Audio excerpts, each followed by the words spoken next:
আদালত সব থেকে বেশি গুরুত্ব দেয় সাক্ষী ও সাক্ষ্য প্রমাণকেই।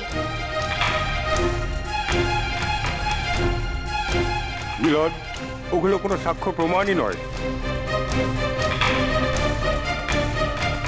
অন্তত এই খুনের মামলায় তো নয়। প্রতিমা মুখার্জি খুন হয়েছিল রিভলভারের গুলিতে, আর সেটা নিশ্চয়ই ওই এয়ার টিকিট বা এই বোতাম থেকে বেরোয়নি, বেরিয়েছিল রিভলভার থেকে।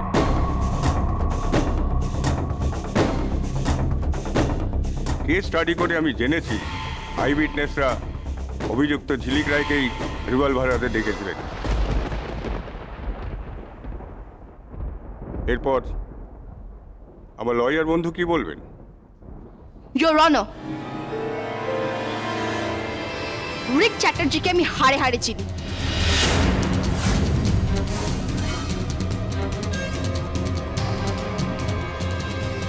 আমি জানতাম মুখার্জি বাড়িতে যাওয়ার কথা রিক চ্যাটার্জি অস্বীকার করবেন। আমার দাবির সপক্ষে আরো জোরালো প্রুফ আমি পুলিশের কাছে আগেই জমা দিয়েছিলাম। ফিঙ্গারপ্রিন্ট রিপোর্টের জন্য।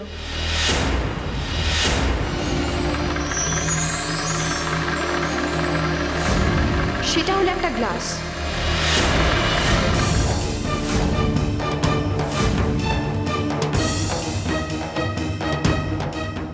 এটা পাওয়া গিয়েছিল আমার মায়ের ঘরেই।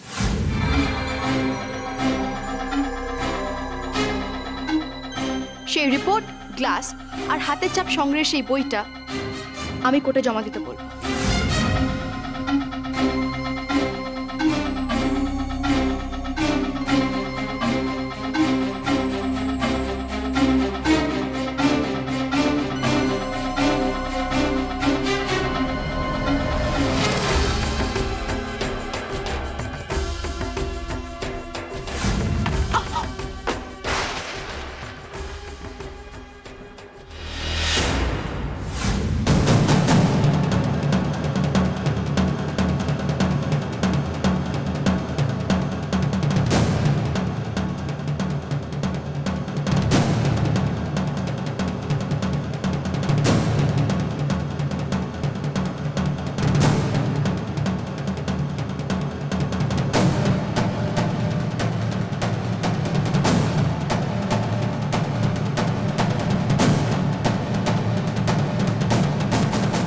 পরি মুখার্জির অভিযোগের সপক্ষে সাক্ষ্য প্রমাণ সঠিক।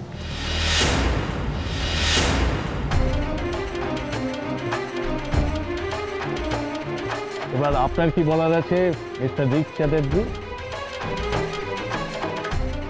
আমি গিয়েছিলাম,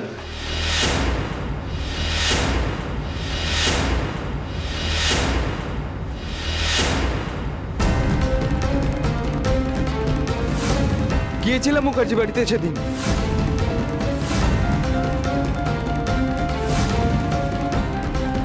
প্রতিমা মুখার্জির সাথেই দেখা করতে গিয়েছিলাম।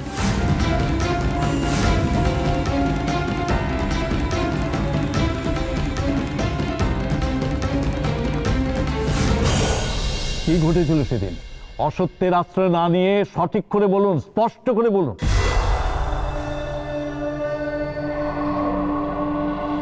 বিদেশ থেকে ফিরে আমি প্রথম প্রতিমা মুখার্জির সাথেই দেখা করতে যাই।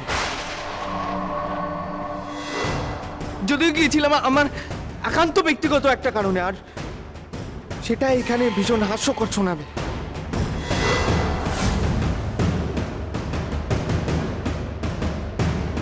আদালতের কাছে কিছু গোপন করবেন না। যেটা সত্যি সেটা আপনি স্পষ্ট করে বলুন।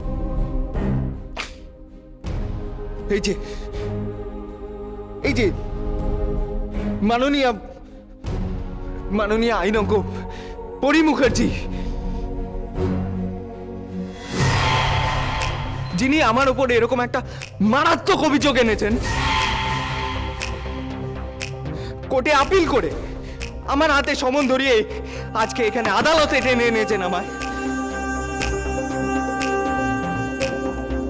আমি তাকে বিয়ে করার প্রস্তাব নিয়ে প্রতিমা মুখার্জির কাছে গিয়েছিলাম, ওর মা প্রতিমা মুখার্জির কাছে।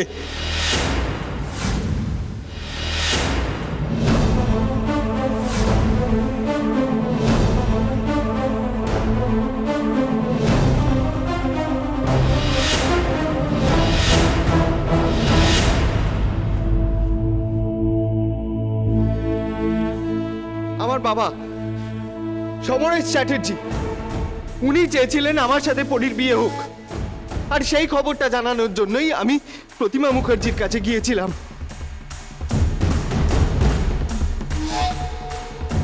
গিয়েছিলাম ওনার কাছে অনুমতি চাইতে, ব্যাস।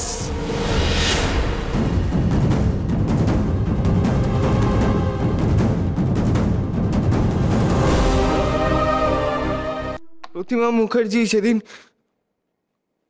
খুব টেন্স ছিলেন।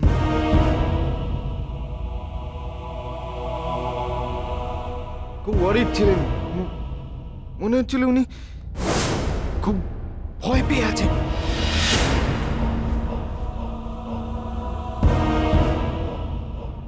তাই আমার প্রস্তাবে উনি মত দেননি।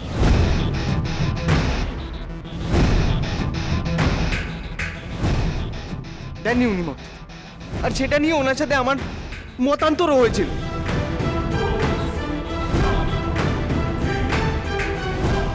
তারপর আমি মনক্ষুণ্ণ হয়ে বেরিয়ে আসি ওখান থেকে।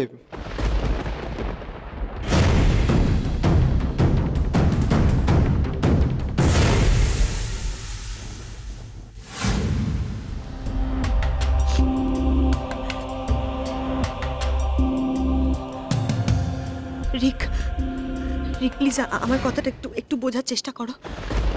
আমার সত্যি মনটা ভালো নেই। আমার মাথায় একসাথে এতগুলো টেনশন, আমি নিজে ঠিক করতে পারছি না যে আমি কি করে সবকিছু সামলাবো। আমি সত্যি খুব বিপদের মধ্যে আছি রিক। আপনি নিজের বিপদ নিজে বাড়াচ্ছেন।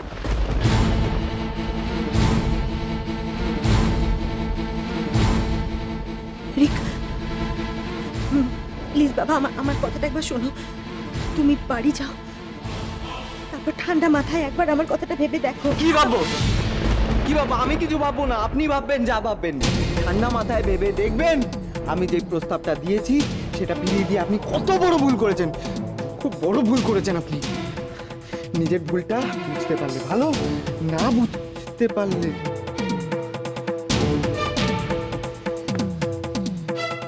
আমি আজ এখান থেকে চলে যাচ্ছি, একদম চলে যাচ্ছি।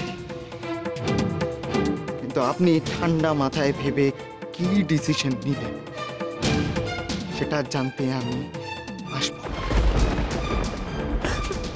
আবার আসবো।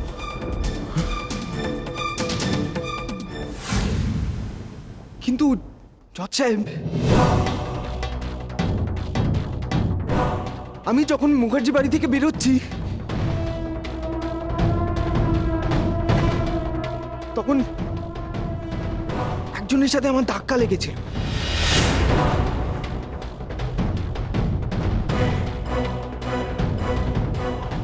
সে আমায় খেয়াল করেনি, কিন্তু আমি ঠিক চিনতে পেরেছি।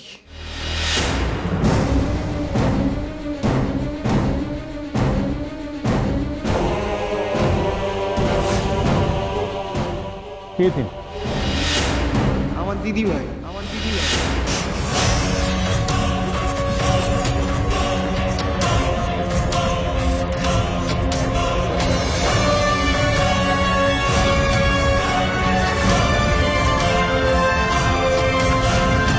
ঝিলিক রায়।